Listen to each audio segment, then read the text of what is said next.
La lectura puede ser entendida como la experiencia social que contempla al lector, al texto como al contexto. Es un proceso cognitivo y comunicativo. La editorial de la Universidad Nacional de Misiones presenta su espacio de difusión y promoción acercándose a la comunidad universitaria y a toda la provincia.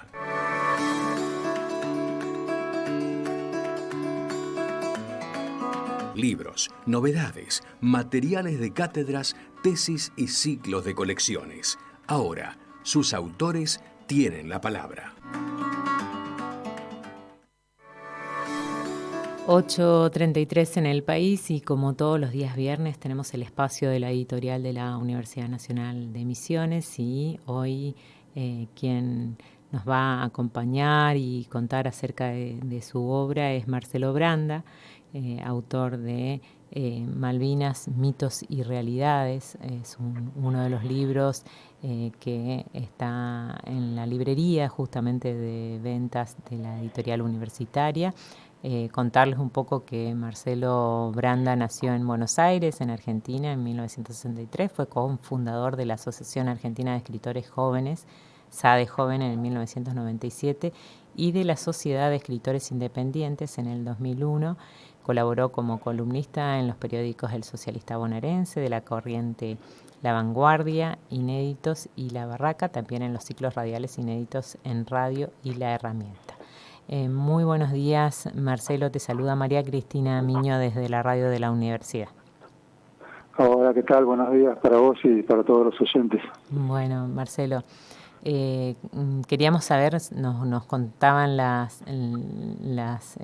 los compañeros y las compañeras de la editorial universitaria que en las diferentes propuestas e instancias que tiene la editorial para ofrecer las distintas obras que tenemos, que una de las más vendidas fue justamente la de Malvinas y mitos y realidades. Queríamos que les cuentes a nuestra audiencia acerca de esta obra para que puedan también saber y conocer un poquito cómo surgió este libro.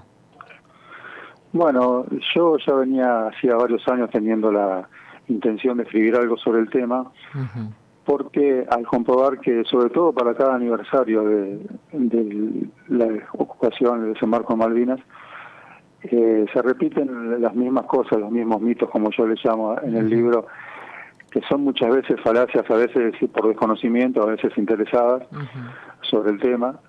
Y bueno, quería un poco tratar de dar mi visión personal sobre eso y desmentir algunos de los lugares comunes en los que se cae muchas veces al hablar del tema.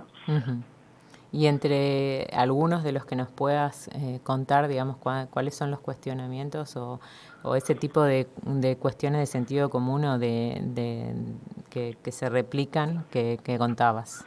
Que por ahí escuchamos varias cuestiones también acentuadas durante la campaña electoral, ¿no?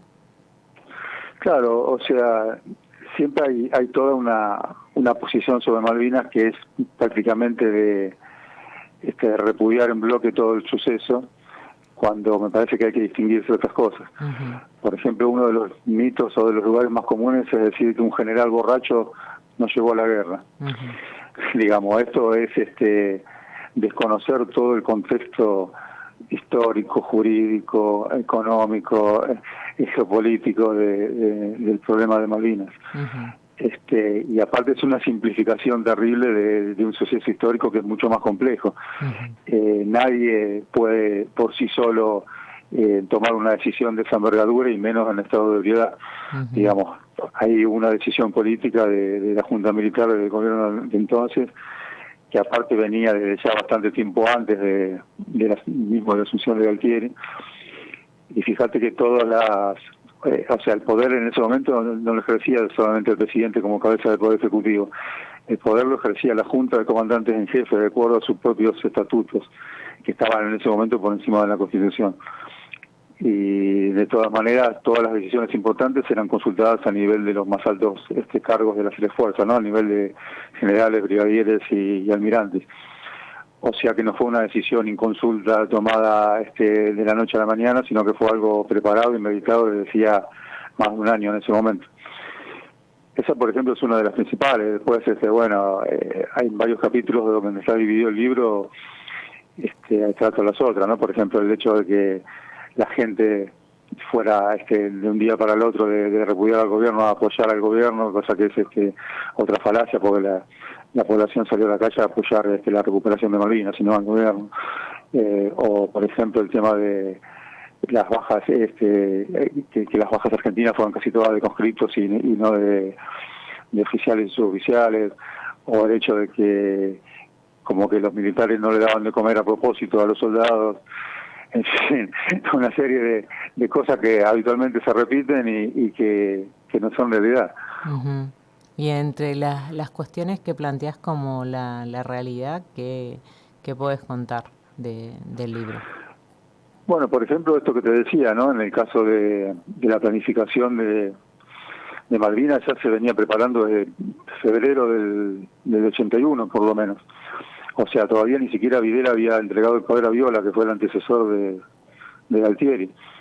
Y esto era porque las negociaciones con Gran Bretaña, que se venían sucediendo desde 1965, desde que las Naciones Unidas dicta la resolución 2065, que instaba a ambas partes a negociar, llevaba ya 16, 17 años de negociaciones infructuosas. Entonces, ante esta frustración, ya el gobierno militar empieza a preparar la posibilidad de desembarcar en Malvinas, no para provocar una guerra, sino como en la intención de ellos era provocar un hecho político, ¿no?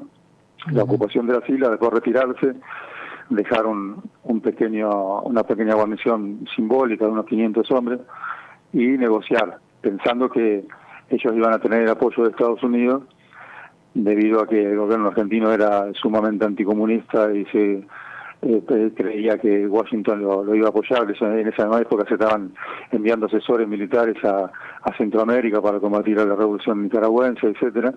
Entonces pensaron que iban a contar con el apoyo de Estados Unidos, cosa que estaba completamente equivocada. Estados Unidos obviamente prefirió a su principal aliado histórico, político, económico y militar, como fue Gran Bretaña.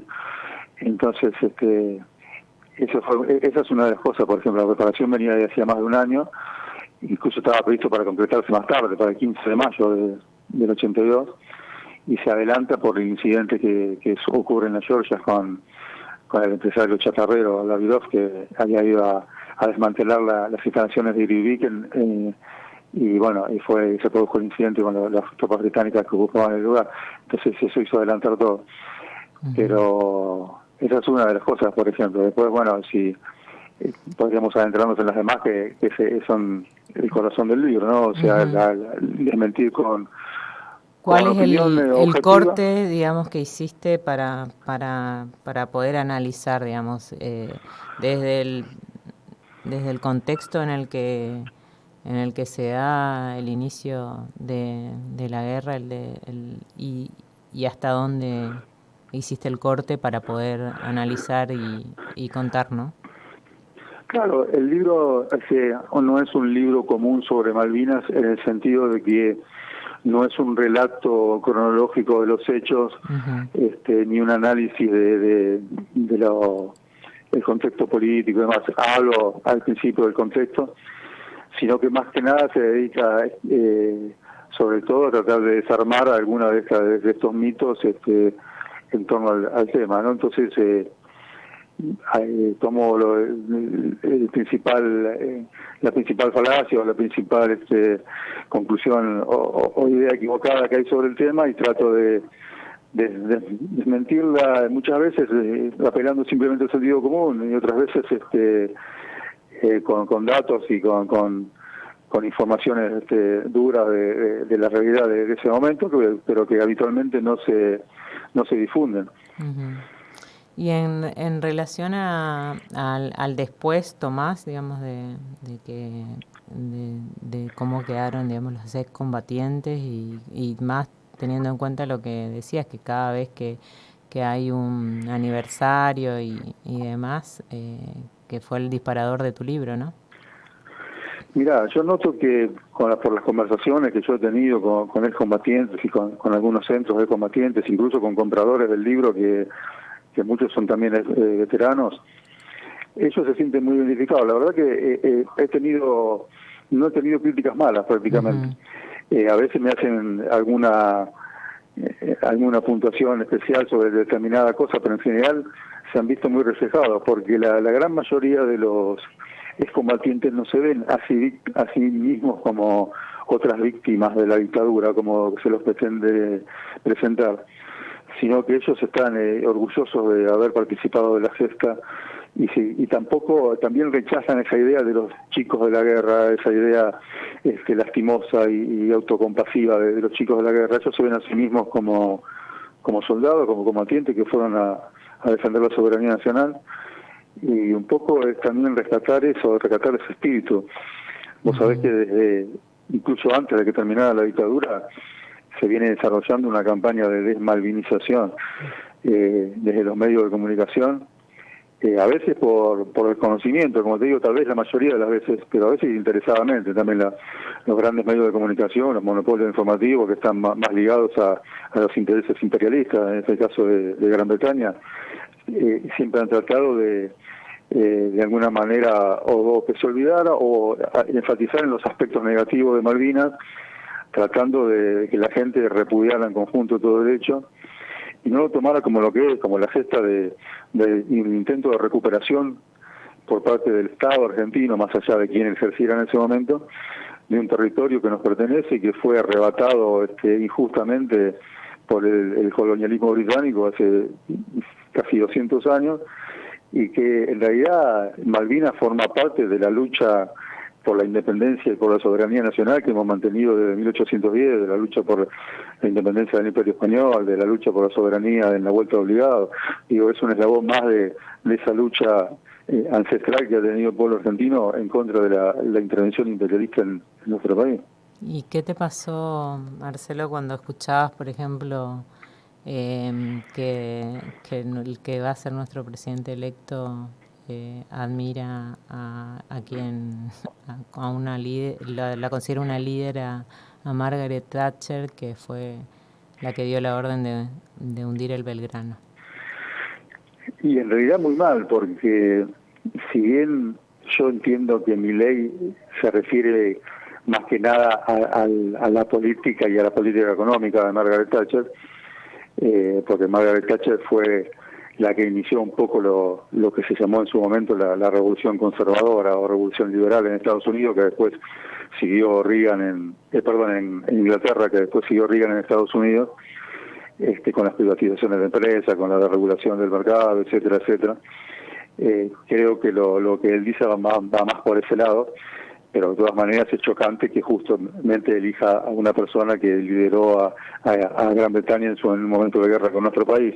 Uh-huh. Pero más preocupante que esto, que puede pasar como te digo, por ahí por una admiración más en lo económico y en lo político, lo más preocupante es que la que suena como su futura canciller diga que se van a respetar los derechos de los keltos, de los malvinenses. Exactamente, sí. Y bueno, y Patricia Bullrich, que ahora va a ser también ministra de Seguridad, también se había expresado como que no le interesaban en un momento Malvinas y como que si se tenían que regalar, habría que regalar. Exacto. Entonces, sí, así fue. Incluso Mauricio Macri también en su momento dijo: no entiendo los temas de soberanía en una nación tan grande como nuestro país, refiriéndose a las Malvinas serían un déficit adicional para el país, dijo Macri. Uh-huh. Y Bullrich también en su momento quería regalar las Malvinas a cambio de las vacunas de Pfizer. Sí, en la pandemia. No de cualquier vacuna, porque ellos hicieron lobby por la vacuna de Pfizer todo el tiempo. En este escenario, digamos, Marcelo, digamos, tu libro es muy oportuno y mantener el tema de Malvinas en agenda también. Sí, mira, acá, modestamente, ¿no? Pero aquí la presidenta de la Asociación de Escritores de La Matanza, que hicimos una presentación el año pasado en la Feria del Libro de Matanza, me dijo: la verdad que es un libro que nos abrió, a mí y a muchos nos abrió la cabeza sobre muchos aspectos. Y bueno, un poco la idea es esa, ¿viste? Con todas las dificultades que conlleva, sobre todo el tema de la publicidad y la distribución para un autor independiente, La idea es esa, que cada uno que pueda llegar a acceder al libro piense sobre ciertas cosas, ciertas mitos, ciertas verdades instaladas que se han repetido hasta ahora y lo vea desde otro punto de vista y pueda cuestionar esa información que ha venido recibiendo hasta ahora unidireccional de los grandes medios. Uh-huh. Y sí, muy muy oportuno, digamos, el poder tener una diversidad también de propuestas y no solamente algo muy muy lineal, digamos, o de una misma línea de pensamiento, ¿no? Sí, y déjame, si tenés un segundo, para sí. concluir con el tema anterior, que precisamente incluso muchos argentinos de a pie dicen, ¿por qué no le dejamos las islas a los kelpers y por qué las islas, ellos son los que viven ahí, son los que han nacido ahí? Y en realidad las Naciones Unidas, cuando hace su resolución 2065, reconoce que el tema no es un tema de autodeterminación, como lo pretende Gran Bretaña, de autodeterminación de los kelpers, sino que es un tema de descolonización. Y reconoce a los kelpers como que no es una población nativa del lugar, sino que es una población implantada por el ocupante. Entonces ahí no corre el tema de la autodeterminación ni los derechos de los kelpers. Por eso la posición argentina siempre ha sido la de respetar los intereses de los kelpers, pero no los deseos de los kelpers. Contra esa postura histórica de la Argentina va aparentemente la postura actual del gobierno de Milei. Esperemos que no se concrete en los hechos, así como aparentemente está reculando en algunos temas, que este tema también se imponga, porque aparte está en la Constitución Nacional. El mismo presidente de la Corte Suprema de Justicia, Rosati, lo dijo, no se puede decir cualquier cosa sobre Malvinas, cualquier cosa que está en la Constitución, y no se puede hacerlo sin reformar la Constitución. Exactamente. Así que bueno, Marcelo, desde aquí te agradecemos por este tiempo, por compartir en tu propia voz acerca de esta obra que todos aquellos y aquellas que quieran comprarlo lo pueden hacer en la editorial universitaria de Misiones, en las instalaciones de la misma editorial, o también lo pueden hacer a través de internet. Así que te agradecemos por tu tiempo, Marcelo. Bueno, al contrario, muy agradecido soy yo. Muchas gracias a todos ustedes, a los compradores allá en Misiones, y bueno, espero que sigan adentrándose en este tema, que no es una reivindicación de la dictadura militar, sino es una reivindicación de la gesta de Malvinas y sobre todo de los combatientes y los que dejaron su vida allá y los que volvieron, para que se siga pensando en este tema que es de vital importancia para la Argentina. Bueno, muchísimas gracias. Hasta pronto. Gracias a vos. Hasta luego. Escuchábamos a Marcelo Branda, es autor del libro Malvinas, mitos y realidades. No es de la editorial universitaria, sino de Ediciones Liberación, pero está dentro de el catálogo que se puede adquirir en la editorial universitaria. Lo pueden hacer desde la página de la editorial, editorial.unam.edu.ar, o también acercándose a las librerías de la editorial, que está al lado del comedor universitario Néstor Kirchner. Lo pueden encontrar Coronel José Félix Bogado 2160 de nuestra ciudad de Posadas. 8:51 en el país. Editorial de la UNAM, integrante de la Red de Editoriales Universitarias Nacionales REUN, una editorial que brilla con luz propia.